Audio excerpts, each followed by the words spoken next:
E com vocês, o cérebro. Esse é o nosso tema de hoje. E prepare-se para ficar completamente de boca aberta. O cérebro é um espetáculo. Vocês sabiam que são necessários mais de 82.900 processadores e 40 minutos de trabalho para que um supercomputador como esse pudesse simular 1 segundo de atividade cerebral humana? O cérebro humano é um assombro, uma verdadeira teia de conexões neurais. Tem inúmeras sinapses que a gente até perde a conta. Nós estamos falando de aproximadamente 100 trilhões de sinapses, minha gente. É uma cidade ultramovimentada, esse nosso cérebro, com bilhões de neurônios conversando entre si o tempo todo, circulando em alta velocidade em nossa cabeça. Segundo a neurocientista brasileira, querida e famosa Susana Herculano Holtzel, nós temos uma comunidade de 86 bilhões de neurônios e cada um deles com a sua própria personalidade eletroquímica e um GPS, transmitindo informações, compartilhando segredo, trocando ideias e mantendo tudo funcionando. Esses neurônios não têm medo de se conectar. Desculpa a brincadeirinha aqui, o negócio é conexão mesmo. Enquanto se trata de processar informações, o cérebro é um espetáculo à parte. Ele é capaz de fazer várias tarefas simultaneamente, com diferentes regiões cerebrais envolvidas nesse trabalho. Elas trabalham em conjunto para processar informações sensoriais, memórias, emoções e realizar tarefas cognitivas muito complexas. O cérebro não existe para durar pouco. Ele requer, por outro lado, bastante atenção e cuidado para que ele dure muito. Gente, vamos cair de amor por esse super órgão? Quando a gente olha para o cérebro, a gente entende muito bem que a genialidade não está na quantidade de nada. Uma das contribuições mais importantes da doutora Susana foi revelar que a quantidade de neurônios no cérebro humano não é assim tão superior à de outros animais de grande porte, como os primatas, os elefantes, os golfinhos, como se acreditava antes, né? Essa descoberta põe por terra a ideia de que a quantidade de neurônios está diretamente relacionada à inteligência. Se a nossa genialidade não está na quantidade de neurônios, qual seria o segredo que nos torna, ou que torna os nossos cérebros tão diferentes desses outros animais, os primatas, dos elefantes e dos golfinhos? Gente, vamos rufar os tambores, por favor. O que faz toda a diferença são as conexões cerebrais. Nossos cérebros estão conectados de uma maneira que os torna a maior rede de interação conhecida. Ele tem mistério, tem charme e tem prodígio. Tudo se resume realmente a essas intrincadas vias neurais que nos permitem conectar os pontos, compartilhar ideias e nos reinventar sempre. Embora outros animais possam ter uma comunicação neuronal considerável, o seu cérebro simplesmente não tem o mesmo nível de interação neural.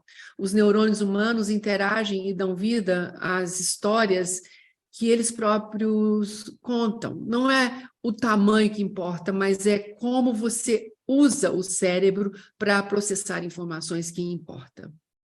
Então, no universo do processamento de informações, o cérebro é simplesmente inigualável. Estudos sugerem que o cérebro pode processar, por exemplo, informações em uma velocidade estimada em centenas de trilhões de operações por segundo. É um desempenho tão fabuloso de cálculos que deixa qualquer supercomputador realmente no chinelo. Todo esse processamento precisa ser armazenado, e nesse sentido, o cérebro também deixa qualquer um bege. Ele guarda essas informações como tesouro, ele guarda memórias pessoais, ele guarda conhecimento adquirido ao longo da vida, ele registra isso tudo. É como se nós tivéssemos um HD gigantesco dentro da nossa cabeça, capaz de acumular uma quantidade inimaginável de dados. Sua capacidade de processamento e armazenamento é influenciada, por sua vez, por vários fatores, né? Incluindo desde a eficiência das conexões sinápticas, né, que estão ali, que contam muito, até a organização das redes neurais.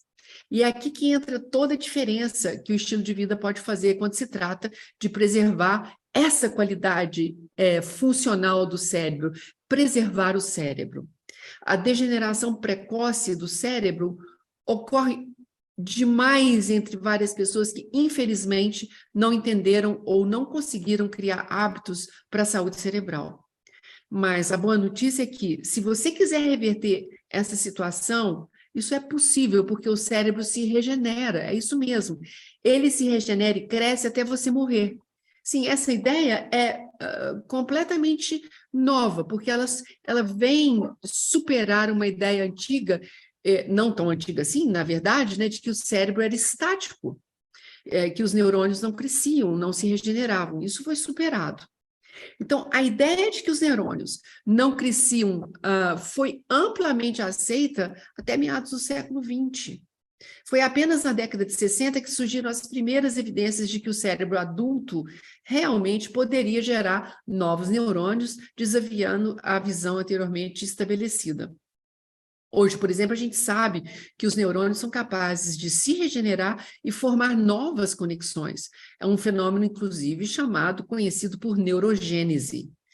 Descobrimos também que o cérebro é muito mais flexível e dono de uma plasticidade única. Essa nova perspectiva traz muita esperança para nós, porque agora nós sabemos que o cérebro tem a capacidade de se adaptar, a sua plasticidade é capaz de fazê-lo adaptar a várias situações desafiadoras ou não, aprender com essas situações, se reprogramar de acordo com elas e se recuperar de lesões.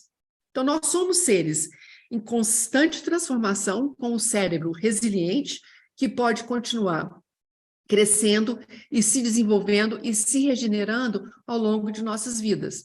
A plasticidade neural, por exemplo, é a capacidade do cérebro de se adaptar, né, como eu disse, e mudar ao longo de uma vida inteira em respostas às experiências que nós temos e os aprendizados que a gente faz através das nossas experiências. O cérebro muda, na verdade, minha gente, quando nós mudamos. Pesquisas mostram que a prática repetitiva de uma determinada habilidade pode levar a mudanças estruturais do cérebro, fortalecendo as conexões entre os neurônios envolvidos nessa habilidade específica. Então, o cérebro ama complexidade, ele ama que a gente se exponha a essa diversidade para que ele possa se reorganizar, se regenerar e se adaptar cada vez melhor. Ainda tem mais, o cérebro é responsável por uma ampla gama de funções cognitivas, não só memória, mas linguagem, atenção, raciocínio e as próprias emoções. Por exemplo, o hipocampo desempenha um papel crucial na formação e na recuperação de memórias, enquanto o córtex frontal, nós já conversamos muito aqui nos podcasts anteriores. O córtex frontal está envolvido no controle executivo, que inclui o planejamento, a tomada de decisão, a resolução de problemas. Então, o cérebro, gente, foi feito para durar, mas a gente sabe que muitas pessoas padecem de uma degeneração precoce do cérebro. A degeneração antecipada do cérebro, ou precoce, é um golpe cruel que assombra muitas pessoas. Neurônios valiosos se desvanecem, memórias preciosas desaparecem como fumaça. A mente, antes brilhante, se obscurece, exatamente como um sol que se põe em pleno dia. É assim que as pessoas que têm uma degeneração precoce cerebral se sentem. As doenças degenerativas do cérebro são condições muito complexas, são progressivas, que afetam milhões de pessoas em todo o mundo. E ela pode ser atribuída a uma variedade de fatores também complexos e multifacetados. Eu não estou falando do envelhecimento, esse é algo que acontece naturalmente, que o cérebro naturalmente vai diminuindo de uma maneira gradual a massa cerebral e vai havendo uma redução na eficiência dessas vias de comunicação e processamento neuronal.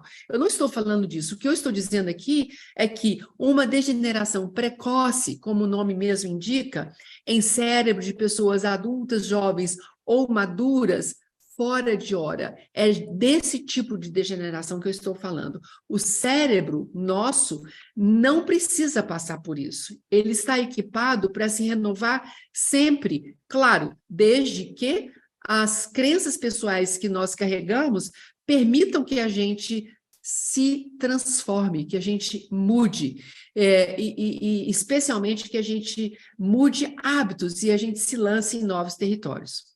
As doenças que degeneram precocemente o cérebro, vocês devem conhecer algumas. O Alzheimer, o Parkinson, a esclerose múltipla, não acontecem apenas porque certos genes na pessoa se expressaram, estavam lá adormecidos e de repente eles se expressam.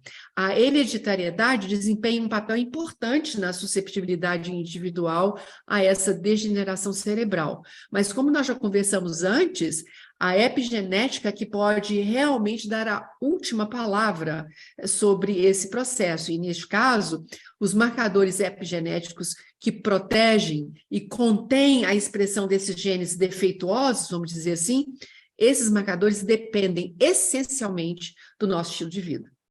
Então, fatores como uma alimentação inadequada, a falta de atividade física regular, o tabagismo, o consumo de álcool, a exposição a substâncias tóxicas, a associação desses elementos ao estresse crônico, ao sofrimento mental, a falta de contemplação, de meditação, a falta de apoio social, pode acelerar o mecanismo de degeneração cerebral e impedir a regulação epigenética.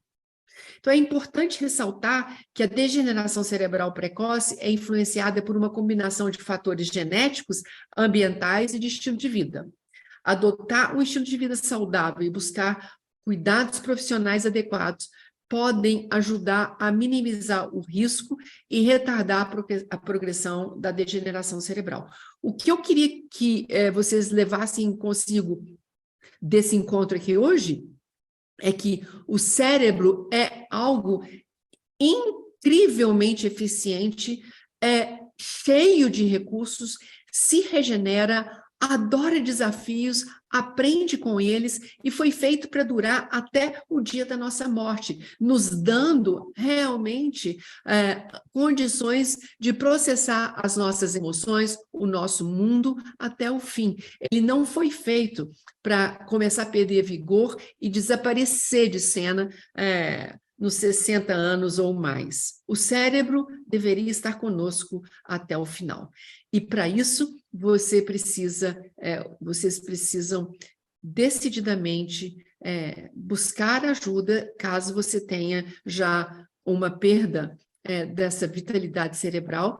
E, se for precoce e se for um caso inicial, não vejo razão para você se preocupar, desde que você reveja os seus hábitos e abrace um estilo de vida compatível com a saúde. É isso, minha gente. Obrigada.